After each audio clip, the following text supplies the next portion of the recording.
Dan storage-nya itu sebenarnya udah cukup. Naik deh, Cok. Pencet. Bisa nggak aku majuin dikit, Ji? Bisa.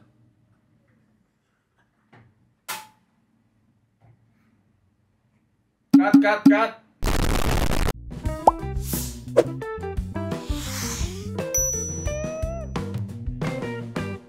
Well, hola people, konnichiwa. Back again bersama Selvin di channelnya Kudetek. Dan di video kali ini kita akan ngebahas tentang Computex 2023.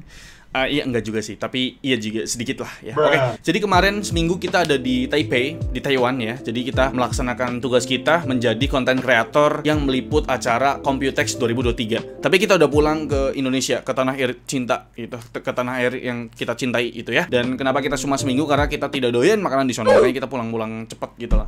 Oke, kita ke Taiwan tuh ngeditnya pakai apaan, Bang? Gak mungkin kan kita bawa PC segede gaban, ya kan? Ntar ditanya, lu nggak mau ngapain yang bawa PC gitu? Kita cuma bawa laptop yang kita pinjam dari MSI Indonesia. Ini adalah MSI Katana 15B13V yang speknya udah mantep banget lah. Pakai Core i7 Gen 13, pakai GeForce RTX 4060, terus SSD-nya juga udah kenceng sebenarnya. Pakai 1 TB PCIe Gen 4 gitu loh. RAM-nya juga udah 16GB DDR5 dual channel. Jadi emang udah kenceng banget buat ngedit di Computex gitu. Karena kan habis liputan kita langsung ngedit di ruang media. Jadi bener-bener ya sehaptik itulah ya. Dan 1 TB SSD sebenarnya udah cukup, tapi untuk konten kreator itu kurang. Makanya kita upgrade atau tambahin SSD-nya pakai dari Team Group, yaitu Team MP44L. Ini udah PCIe Gen 4 juga ya. Dan ya langsung kita pasang ke laptop MSI Katana 15B13V ini karena punya 1 slot lagi untuk upgrade storage gitu. Jadi storage-nya ada 2 TB, satu buat sistem, satu lagi buat data ya, buat editing video kita lah ya di Taiwan di Computex 2023. Oke, jadi SSD yang kita pakai ini Team MP44L yang udah PCIe Gen 4 X4, diklaim punya speed rate up to 5000 MB per second. Untuk speed rate-nya up to 4500 MB per second dari Team Group-nya langsung klaimnya. Dan unit yang kita bakal tes adalah unit yang 1 TB gitu. Karena ada 4 kalau nggak salah, 250, 500, 1 TB dan 2 TB gitu. Tapi perlu diingat untuk Team MP44L ini masuknya mid-range SSD dengan interface PCIe Gen 4 ya. Karena ya speed paling tingginya Gen 4 itu sampai 7000-an megabit per second gitu loh. Tapi untuk MP44L ini dari Team Group itu sekitar 5000 megabit per second. Jadi masih mid-range lah gitu. Jadi nggak usah lama-lama, langsung aja kita tes dan kita uji. Kita sedikit bahas juga ya mengenai SSD-nya dari Team Group ini, yaitu Team MP44L. Let's go. Buat packagingnya cukup simple dengan box dominan putih dan sedikit warna biru. Ya udah mantep lah dikasih box buat kelasan SSD budget. Seperti biasa, tampak depan menampilkan foto produk, sedangkan tampak belakangnya menampilkan spesifikasi produknya ini bre. Pas kita buka, di dalamnya ada 2 buah partisi plastik biar lebih aman pas proses pengiriman. Agak aneh emang karena yang satu tuh kosongan aja bre. Dan buat tampilan unitnya sama simpelnya dengan packagingnya tadi. Boardnya ini dikasih label minimalis bergaya monokrom hitam putih yang berfungsi juga sebagai heat spreader karena ini tuh pakai bahan graphene ultra thin. Walau heat spreadernya setipis iman kalian, Team Group ngeklaim kalau heat spreader ultra thin ini bisa kasih pendinginan sampai 10% dibandingkan SSD tanpa heat spreader. Karena heat spreadernya cuma setipis 1 mm doang, Team MP44L ini bisa kita pasang di laptop, di konsol, PS5, di PC apalagi gitu ya. Terus kalau misal pasang di motherboard, kita tetap bisa pakai heatsink bawaan motherboardnya, jadi makin adem lagi nantinya. Buat sisi belakang boardnya polosan aja bre. SSD ini juga DRAM-less alias nggak punya DRAM cache. Walaupun Team MP44L merupakan SSD DRAM-less, tapi soal kecepatan atau speednya masih berani diadu sama SSD yang punya DRAM cache. Karena punya teknologi SLC cache yang menyediakan sel SLC buatan dalam jumlah terbatas buat ngasih speed atau kecepatan layaknya chip NAND SLC bre. Team MP44L ini diklaim punya speed rate up to 5000 MB per second dan speed rate-nya up to 4500 MB per second untuk varian yang 1 TB.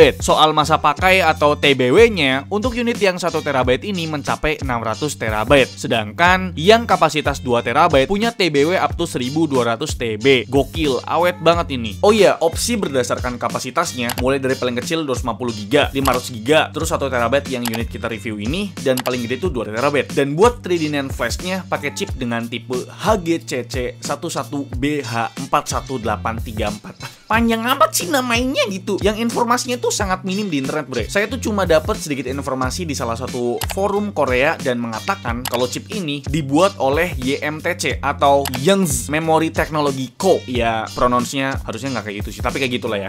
Sebuah produsen chip asal Cina bre. Di unit yang berkapasitas 1 TB ini ada 4 buah chip NAND flash pada PCB di sini. Yang artinya di masing-masing chip bisa nampung 256GB. Controller di unit tes kita kali ini dari pabrikan Maxio dengan tipe yaitu MAP1602A berfabrikasi 12 nanometer. Controller ini bisa mengoperasikan chip MLC, TLC, dan QLC kecuali SLC aja, bre. Oke, itu dia untuk sedikit informasi atau spesifikasi dari SSD NVMe-nya Team Group, itu MP44L yang udah pakai interface PCIe Gen 4 X4, protokolnya udah NVMe 1.4 gitu loh. Jadi ini kan DRAM-less alias tidak menggunakan atau tidak mempunyai DRAM cache. Tapi untuk controllernya udah ada SLC cache. Itu tuh kayak pengganti DRAM cache gitu tapi nggak full speed gitu loh. Maksudnya nggak full ampe mentok gitu kan. Oke, kita coba untuk uji benchmark sintetis menggunakan software Cinebench. Bukan, itu kan prosesor. Menggunakan software Crystal Diskmark 8 dengan 10 kali loop pastinya. Jadi kita tes 10 kali ya. Jadi kita tes, udah selesai kita tes lagi, udah selesai kita tes lagi untuk melihat konsistensi benchmarknya gitu kan. Apakah klaim dari Team Group ini benar untuk speed rate-nya sekitar 5000 Mbps. Ternyata pas kita tes 10 kali loop itu stabil banget di atas 5000 Mbps. Sesuai dengan klaim dari Team Group-nya langsung. Sedangkan buat speed rate-nya itu nggak turun sedikit ya. Dari klaimnya Team Group sekitar 4500, tapi pas kita tes itu rata-ratanya cuma dapat di angka 4300 Mbps. Tapi perlu diingat, bre, untuk yang 1 TB dan 500 GB itu berbeda untuk speed rate-nya ya. Untuk yang 1 TB itu 4500 Mbps, tapi untuk yang 500 GB itu kalau nggak salah 2500 Mbps gitu. Jadi keuntungannya kalian beli dengan kapasitas 1 TB itu speed rate-nya lebih tinggi lah bisa dibilang. Selanjutnya kita tes untuk pengajuan kayak ngajuin SIM lagi, Pak. Kita tes untuk pengujian real skenario. Kita coba copy data dari SSD laptop ke SSD Team MP44L ini ya. Kita bakal tes untuk copy footage ya, berukuran 85 GB. Jadi kan kita konten kreator, kebanyakan itu copy-copynya video. Video yang kita buat itu pakai 4K ya kan, resolusi. Jadi gede-gede banget gitu. Jadi kita bakal copy footage video berukuran 85 GB yang kisaran datanya tuh sekitar 1000-an file. Jadi kalian bisa lihat untuk kurvanya tuh ya stabil banget ya dengan speed transfer tertinggi sekitar 2,1 GB per second. Terus kita coba transfer data yang lebih gede lagi. Tadi kan 85 GB ya, sekarang 324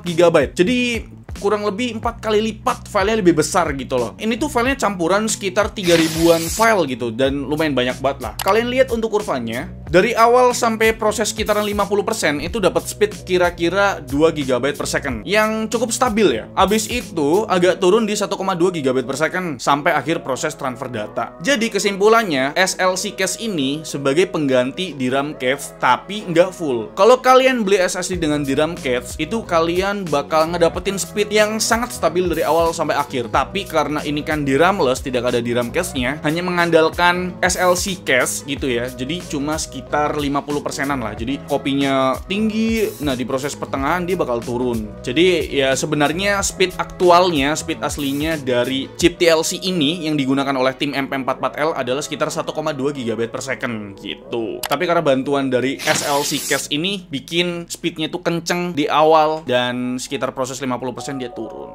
gitu. Jadi sebenarnya ngebantu banget sih. Sebenarnya yang unggul dari tim MP44L ini apa sih? Karena sebenarnya ini kan adalah SSD yang sangat basic gitu, SSD value-nya dari Team Group gitu. Karena kita tahu sendiri kalau Team Group tuh punya seri gamingnya atau seri high-end-nya yaitu T-Force. Tapi kalau untuk tim ini dia seri value-nya. Jadi yang menarik dari tim MP44L ini adalah untuk heatsink digunakan. Dia tidak menggunakan heatsink, melainkan menggunakan lembaran kayak heatsink tipis yang Team Group namanya adalah Graphene Ultra Thin. Jadi kalau kalian searching di Google Graphene itu adalah sebuah partikel yang ukurannya skalanya tuh skala atom. Kalian tahu sendiri atom tuh kecil banget ya. Jadi ini tuh bisa dibilang adalah vibraniumnya di dunia nyata gitu loh. Vibranium tuh kalau di dunia Marvel tuh kayak material terkuat lah. Jadi Graphene ini adalah material terkuat, teringan, dan tertipis yang ada di dunia saat ini. Jadi Team Group pakai untuk pendinginannya mereka gitu loh. Kalian mungkin melihatnya kayak, ya ini mah cuma stiker doang. Enggak, itu adalah cooling yang super tipis yang Team Group namakan adalah Graphene Ultra Thin gitu. Dan nggak bisa dianggap sepele karena Team Group klaim bisa menurunkan suhu sampai 10%. Tapi pas kita tes, lebih dari 10%. Jadi bre, suhu rata-rata untuk NVMe dengan interface PCIe Gen 4 itu sekitar 67 sampai 75 derajat Celcius. Karena pernah kita tes juga, kita pernah review beberapa SSD dengan PCIe Gen 4. Contohnya kayak WD Black SN770 yang punya harga yang mirip dengan tim MP44L. Suhu rata-rata WD Black SN770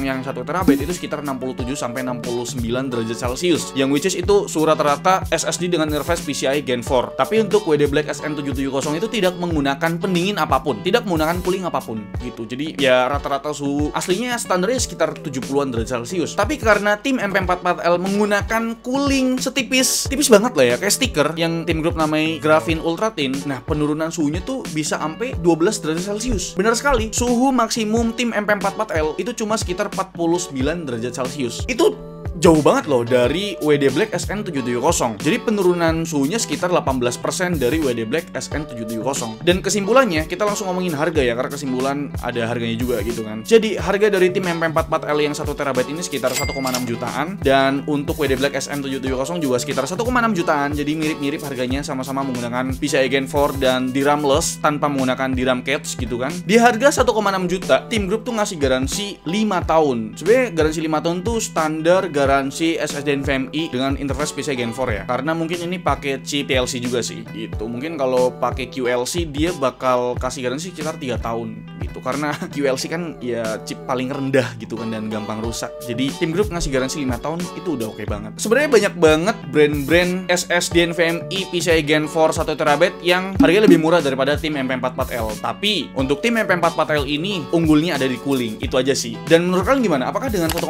juta terus ditambahkan dengan Graphene Ultra Thin ini kalian tertarik untuk meminang si MP44L ini? Coba tulis di kolom komentar, bro. Like video ini kalau kalian suka, dislike kalau saya jelek, dan jangan lupa untuk tekan tombol subscribe yang warna merah kalau misalkan kalian belum subscribe channel ini. Selfie yang selalu di channel mengucapkan terima kasih. Sampai jumpa di video selanjutnya. Bye bye.